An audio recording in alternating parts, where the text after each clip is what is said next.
Pero hablábamos hace un rato, Claudio, acerca del royalty minero, de esta discusión que hay respecto a su viabilidad y que definitivamente la Comisión de Hacienda, al menos, y la Comisión de Minería de la Cámara de Diputadas y Diputados ya lo aprobó. Para conversar más sobre estas alternativas, ¿no es cierto?, de aplicar un royalty a la minería, vamos a conversar con el diputado del Partido Comunista, presidente de la Comisión de Hacienda, Daniel Núñez, quien va a explicarnos un poco mejor de qué se trata este proyecto. Muy buenos días, diputado. ¿Cómo está usted?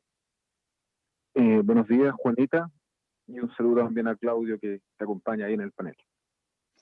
Diputado, escuchábamos hace un rato al economista Julián Alcayaga, quien decía que en la práctica, más allá de las aprensiones del ministro de Economía, que decía que no son efectivas, el punto más complejo de este tipo de royalty es que las empresas podrían demandar al Estado de Chile internacionalmente porque ya hay contratos firmados. ¿Qué solución le ve a ese tema? Sí, lo primero que hay que señalar es que Chile tiene, como uno de los legados nefastos de la dictadura, una denominada invariabilidad tributaria para las empresas mineras. Eso es lo que podría llevar a demandas a la esfera internacional, pero de todos modos, según la normativa vigente hoy día, si este royalty fuera promulgado, habría que respetar, tal cual como está la ley hoy día, la invariabilidad tributaria, y eso quiere decir que en la mayoría de las grandes empresas mineras se comenzaría a cobrar el 2024, porque el 2023 termina la invariabilidad tributaria y eso quiere decir que una nueva norma, que el royalty es un derecho que cobra el Estado, pero se entiende en un concepto general de, llamémoslo así, pago de tributos, y por lo tanto entraría a regir el 2024. Yo, y ahí es donde puedo discrepar de Julián Alcayaga, discrepo de esa interpretación. Yo presenté una indicación para que una vez promulgada la ley se pusiera término, cesara la invariabilidad tributaria y esto se pudiera cobrar al año de promulgada la ley. Porque creo que aquí hay un tema de soberanía nacional. El cobre no es un recurso privado, es un recurso de la nación, de todas las chilenas, de todos los chilenos, y en una situación excepcional como la pandemia, nosotros hemos propuesto que mientras estemos en esta situación de catástrofe nacional por pandemia, los recursos del royalty vayan a financiar la renta básica universal. Después tienen que ir a otros fines, pero dada esta situación excepcional, a mí me parece que hay argumentos para cesar o poner término a la invariabilidad tributaria y enfrentar las demandas si es que hubieran en tribunales arbitrales, porque esto además es un tema que está ocurriendo en todos los países del mundo. Hay muchos países desarrollados de Europa e incluso Estados Unidos que por las condiciones de la pandemia han renegociado contratos y cambiado las condiciones de contrato de empresas privadas. Por lo tanto, aquí hay un debate muy de fondo. ¿Hasta dónde Chile tiene soberanía o al final estamos obligados a aceptar lo que nos imponga una empresa, en este caso un grupo de empresas transnacionales que se están enriqueciendo a costa de precios espectaculares en el cobre y no quieren entregar ni un peso de esa ganancia para poder promover el desarrollo nacional o enfrentar las urgentes necesidades sociales que tenemos en Chile y en el sistema de salud que también hay que financiar? Diputado, ¿cómo le va? Muy buenos días. Me voy a salir un poco del tema porque a partir de lo que preguntó Juanita y de lo que usted también comentaba, al parecer hay un tema que es mucho más profundo y que está y que cruza el fondo también de varias otras discusiones que se están dando en el país, que es precisamente el tema de la soberanía nacional. Hay otro, hay otra incertidumbre similar también a propósito de lo que pasó con el tercer retiro de fondos de las AFP, la inclusión de las rentas vitalicias y esta posibilidad también de que estas aseguradoras que administran esos recursos puedan demandar al Estado chileno precisamente por la serie de tratados que el país ha firmado en el pasado, tratados de libre comercio con distintos países y que precisamente ceden en esto tan importante que es la soberanía nacional. ¿Qué reflexión podría hacer al respecto, sobre todo en un contexto en el cual estamos a puertas de comenzar una discusión constitucional donde seguramente este tema va a cruzar parte de los debates?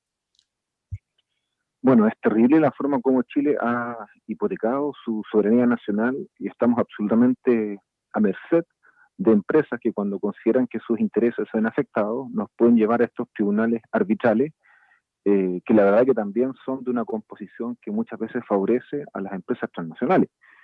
Hay una amenaza ya bastante directa de las compañías de seguro afectadas por el tema del retiro del 10% en las rentas vitalicias de acudir a estos tribunales arbitrales. No obstante, es algo que ya ocurre. Actualmente la concesionaria francesa que construye el aeropuerto de Santiago también está llevando a Chile, al Estado, a tribunales arbitrales por desacuerdo en cómo pagar, digamos, o en cómo hacer los cobros en esta situación de pandemia. Y yo creo que esto refuerza, Claudio, la importancia que tiene el no suscribir y no firmar por ningún motivo el famoso TTP-11, que es otro tratado internacional que genera más amarras en materia de estos tribunales arbitrales.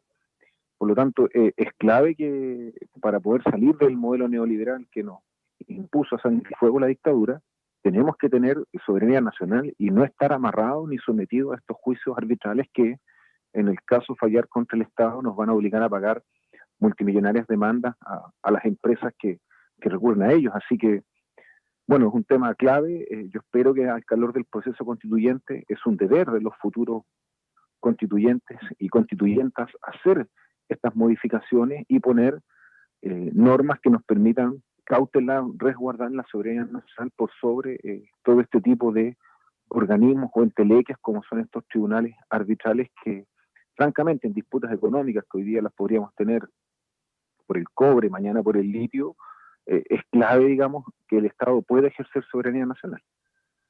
Diputado, justamente pensando en lo que puede ser una nueva constitución que establezca la soberanía nacional sobre los bienes, ¿no es cierto?, o los recursos naturales.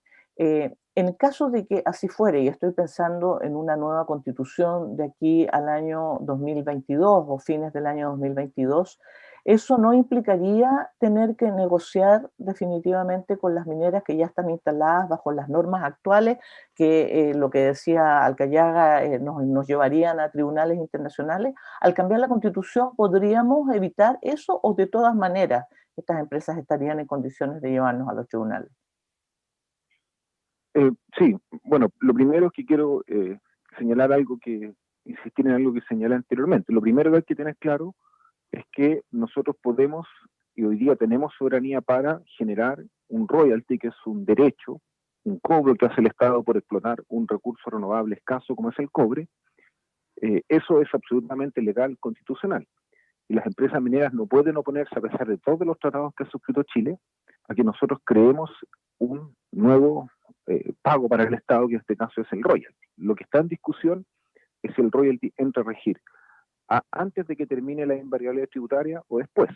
En el fondo estos son 2 años, porque para las grandes empresas mineras, en su mayoría, la invariabilidad tributaria termina el 2023. O sea, tenemos 2022, 2023, y ya el 2024 estaría vigente un nuevo royalty si es que lo aprueba, por supuesto, el Congreso. Así que, desde ese punto de vista, ley de royalty va a haber, ley de royalty es constitucional, ley de royalty se puede aplicar. La discusión es que hay algunos, y yo me incluyo en esa figura, somos pocos, pero yo estoy convencido de eso, consideramos que dada la urgencia, la situación de emergencia que vive el país a nivel en Chile, que también se veía en todo el mundo, es necesario poner término antes de la invariabilidad tributaria, y ese término de la invariabilidad tributaria es lo que amenazan con llevarnos a estos tribunales arbitrales.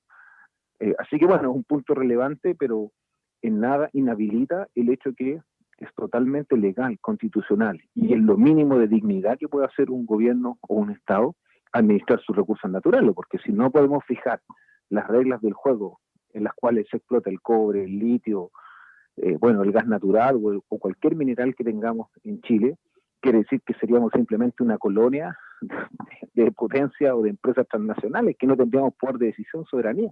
Entonces aquí estamos discutiendo un aspecto clave. O sea, esto es lo que es constitutivo del concepto de Estado moderno y más aún del concepto de Estado democrático. Entonces, bueno, por supuesto que la nueva Constitución debe ratificar eso y lo debe establecer muy claro y muy nítido para que nadie lo pueda cuestionar o poner en duda, pero no podemos aceptar que nos digan que hoy día nuestros recursos naturales son, digamos, propiedad de empresas mineras, muchas de ellas transnacionales, que van a definir qué hacer, y los chilenos y las chilenas simplemente tenemos que estar mirando para el lado o quedarnos mirando lo que ocurra sin poder intervenir ni opinar. Estamos conversando con el diputado del Partido Comunista, presidente de la Comisión de Hacienda de la Cámara de Diputadas y Diputados, Daniel Núñez, a propósito del debate que se ha dado en torno al proyecto de royalty minero que ayer fue aprobado en particular por dicha instancia.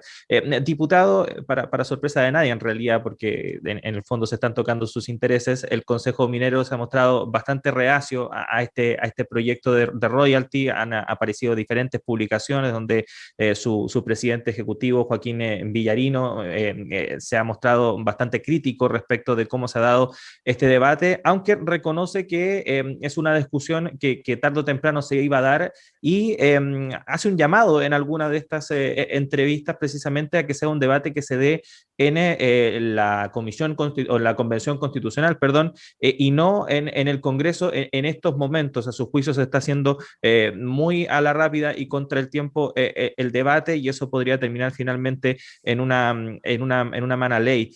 Más allá de estas declaraciones puntuales del presidente del Consejo Minero, quería preguntarle una reflexión respecto de la forma en que generalmente este tipo de consorcios empresariales aborda este tipo de discusiones. Lo hemos hablado también en otros temas, que pareciera ser que la empresa o el gran empresariado nacional, a diferencia de otros que está precisamente en los países desarrollados, donde le gusta verse como espejo, pareciera ser que el gran empresariado chileno todavía está muy anclado en la revolución industrial o en comienzos del siglo XX. ¿Cómo lo ve usted? Mira, la verdad que las declaraciones y la postura que ha tomado el presidente del señor Villarino, de la zona del Consejo Minero, es realmente vergonzosa, porque él está defendiendo las ganancias, las utilidades, y esto es importante explicarlo, que no son las ganancias normales. ¿Por qué? Porque todas las empresas tienen una ganancia normal dada una actividad económica, pero en el caso del cobre, esto parte de un recurso que es escaso, y que al ser escaso, su valor es mucho mayor al que se genera en otras actividades. De ahí viene el concepto de renta minera, es decir, las empresas mineras en Chile obtienen utilidades, las utilidades promedio normales que hay en cualquier otra actividad económica, y después de eso tienen una ganancia extraordinaria. Si quieren, ustedes pueden llamarlo usura, pero bueno, una ganancia extraordinaria. Y esa ganancia extraordinaria es la renta minera. Y Chile le ha estado regalando a las empresas transnacionales y a los grupos económicos locales como la familia Luxic esa renta minera. Y hay estudios que se han hecho por académicos de la Universidad de Chile, como el profesor Ramón López, Gino Sturla, que ha demostrado con cifras cuánto es lo que al año estas empresas mineras se están llevando de renta minera.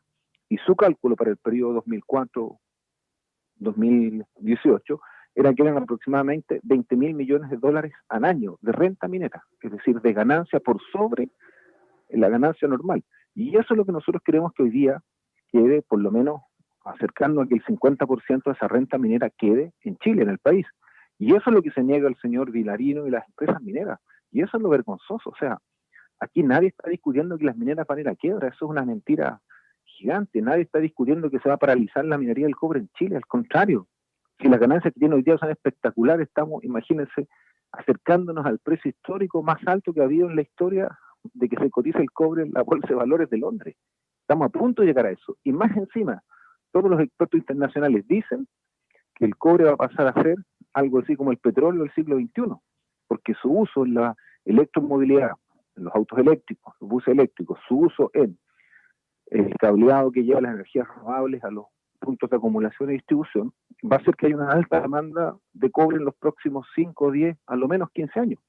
Y cuando esa riqueza está disponible para el desarrollo nacional, hay un grupo de personajes que nos dice que no hay que tocar a las empresas mineras, que las empresas mineras tienen muchas pérdidas, que ellas se sacrifican día a día y que en realidad están a ras, y que si les ponemos un pago extraordinario, simplemente no pueden funcionar, lo cual es una mentira brutal. Además, la propuesta de royalty que nosotros hicimos es escalonada. ¿Qué quiere decir eso? Si el precio del cobre baja, se les cobra menos. Si el precio del cobre sube como está subiendo, se cobra más. Entonces, es un mecanismo que siempre deja un margen de utilidad en la empresa, pero que está permitiendo que la distribución sea equitativa, tenga un criterio de justicia básico. Y eso es lo que hoy día nos está negando el gobierno, empresas mineras y también la derecha, que en la Comisión de Hacienda también votó en contra varias de las propuestas que hicimos.